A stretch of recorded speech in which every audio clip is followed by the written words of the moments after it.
प्राति विज्ञान संपन्न मंचासीन संत महापुरुषों, सत्संग समारोह में उपस्थित देवियों, बुद्धिजीवियों, धर्म प्रेमी सज्जनों, इस परिवर्तन में संसार में मनुष्य तीन प्रकार के होते हैं। प्रकृति में जीने वाला इंसान, विकृति में जीने वाला शैतान और संस्कृति में जीने वाला भगवान। प्रकृति में जीने वाला मानवात्मा, विकृति में जीने वाला दुष्ट आत्मा और संस्कृति में जीने वाला परमात्मा। प्रकृति में जीने वाला मानव, विकृति में जीने वाला दानव और संस्कृति में जीने वाले देव होते। जब ऋतु बसंत का आगमन होता है, अभी ऋतु बसंत का आगमन है, तमाम पेड़ पौधों में नए नए पल्लव, नए नए फूल लग जाते हैं। मानो ऋतु बसंत के आगमन पर जो हमारी प्रकृति है उसमें सुंदरता बढ़ जाती है। मानो ऋतु बसंत के आगमन पर हमारी प्रकृति हंसती है। और जब गांव में संत का आगमन होता है तो हमारी संस्कृति हंसती है। गांव में संत का आना भाग्य है। कहीं संत जी आपके दरवाजे आ गए तो आपका अहो भाग्य है। कहीं संत जी के सेवा में आप लगे हैं तो आपका परम भाग्य है। संत जी कुछ ज्ञान की बात आपको बता रहे हैं तो आपका सौभाग्य है। संत जी के विचार को सुनकर आप में तब्दीली आई, परिवर्तन हुआ, रूपांतरण हुआ और आप भी संत हो गए तो आपका महाभाग्य है। संत जी गांव में आकर चले गए और आप पर कोई प्रभाव नहीं पड़ा तो आपका सबसे बड़ा दुर्भाग्य है। बंधुओं, मैंने कहा मनुष्य तीन प्रकार के होते हैं। इस प्रकृति मंडल में चार प्रकार के जीव निवास करते हैं। प्रकृति अंडज, पिंडज, उष्मज और मानव। इसी को परोक्ष रूप से 84 कहा गया। 4 माने 4 और राशि माने खानी। 4 खानी के जीव मूलतः इस अवनीतल पर, इस धरती तल पर निवास करते हैं। और चारों खानी में सबसे श्रेष्ठ खानी कौन है? मानव। सबसे ऊंचा है मानव। लेकिन अगर सही सही देखा जाए, सही सही आकलन किया जाए, उधर जो 3 खानी के जीव हैं, अंडज, पिंडज और उष्मज, ये तीनों खानी के जीव इंसान बन के जी रहे हैं। अगर इस धरती पर शैतान बन के जीने वाला कोई है तो वो मनुष्य है।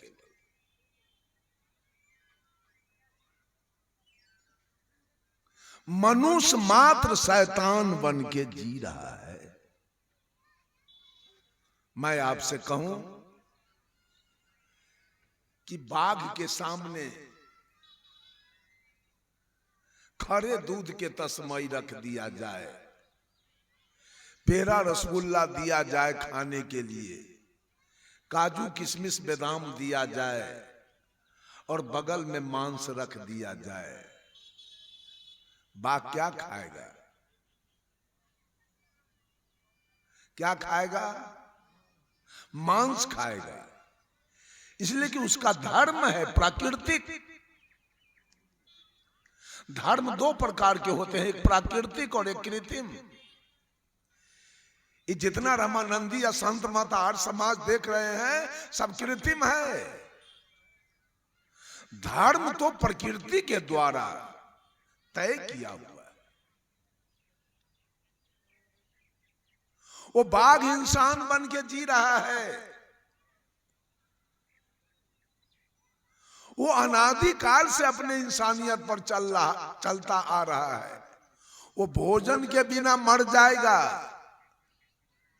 भोजन के बिना उपवास रख लेगा, लेकिन वो बाघ कभी काजू नहीं खाएगा और तस्मई नहीं खाएगा और पेड़ा रसगुल्ला नहीं खाएगा। जब खाएगा तो मांस खाएगा। इसलिए प्रकृति ने उसका नेचर बनाया, प्रकृति ने उसका धर्म बनाया, प्रकृति ने उसका स्वभाव बनाया, प्रकृति ने उसका गुण बनाया है। मांस खाने वाला अपने प्राकृतिक गुण पर और धर्म पर वो बाघ अनादिकाल से चलते आ रहा है। बाघ धार्मिक प्राणी है, लेकिन मनुष्य धार्मिक प्राणी नहीं है। आयोजन तो बहुत बड़ा बड़ा करेगा, महाविष्णु जग, महारुद्र जग, सतचंडी जग, श्रीमद् भागवत कथा, संत मत के पंडाल देखिएगा तो आर पार नहीं मिलेगा, इतना बड़ा बड़ा पंडाल। दीक्षा भी ले लेगा, अब मौका मिल जाए तो दलाली मार देगा, घूस खा लेगा, चोरी कर लेगा, बेईमानी कर लेगा, किसी के बेटी बहू का इज्जत लूट लेगा, बीड़ी पी लेगा, सिगरेट पी लेगा, गांजा पी लेगा, दारू पी लेगा। ये धार्मिक प्राणी है क्या? ये इंसान है कि शैतान? बाघ आज तक किसी का दलाली नहीं मारा है, किसी का घूस नहीं खाया है, दारू नहीं पिया है, किसी का इज्जत नहीं लूटा है। आज तक अपने प्राकृतिक धर्म पर वो बाघ चल रहा है, इंसान बन के। बाघ इंसान है, इंसान। भेड़ बकरी, गाय भैंस, हाथी घोड़ा, ऊंट गधा के सामने एक तरफ घास रख दिया जाए और बगल में मांस रख दिया जाए, क्या खाएंगे? घास की मांस, घास खाएंगे। ये इंसान है, लेकिन ये पापी मनुष्य आज मांस खा रहा है। सबसे श्रेष्ठ कहे जाने वाले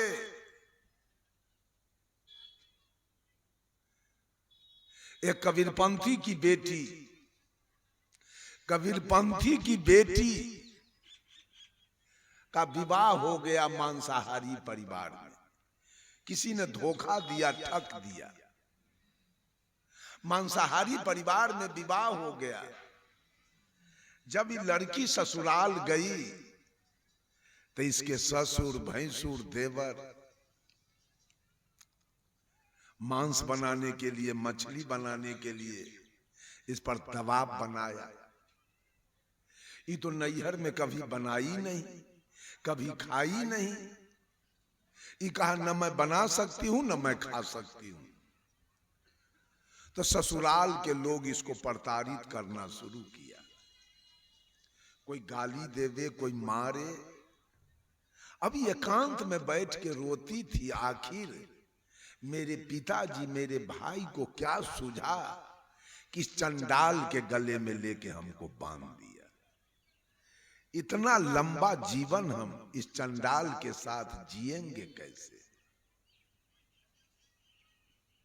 रो रही थी। तभी एक कम उम्र का साधु, 10 से 15 बरस का साधु उजला ड्रेस में उसी रास्ते से आ रहा था। इस दुल्हन का नजर पड़ गया साधु पर, जाके उठ के साहेब बंदगी किया, कहा बाबा कहां जा रहे हो? बाबा ने कहा अर्राहा में विशाल अखिल भारतीय कबीर पंथ का सम्मेलन हो रहा है, वहीं मैं जा रहा हूं। बाबा वापस कब आना है? कहा 3 दिन का कार्यक्रम है, चौथा दिन मैं वापस होऊंगा। उस दुल्हन ने घर बता दिया अपना, बाबा वही मेरा घर है, और वापस जिस दिन होइएगा उस दिन मेरे घर पर जरूर आएंगे आप। कहा ठीक है। बाबा चल दिए। 3 दिन के बाद जब बाबा वापस हुए 13 तारीख के, तो गए उसके दरवाजे पर, वो दुल्हन घर में थी। दरवाजे पर आवाज लगाया तो निकल के आई, बाबा को साहेब बंदगी किया और कहती है बाबा इतना सवेरे? तो साधु बाबा ने कहा कहीं सवेर में अबेर हो जाए।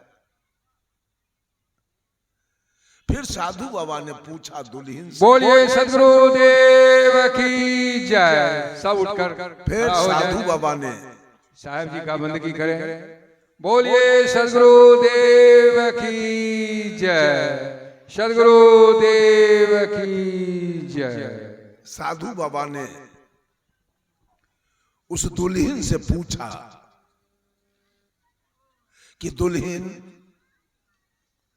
तुम्हारा ससुर कहां है, तुम्हारा कहां है, तुम्हारे दूल्हा कहां है? इस घर का क्या होगा? दुल्हन का ससुर का जन्म अभी नहीं हुआ है, 7 मार्च 2 बरस है और दूल्हा मेरा 12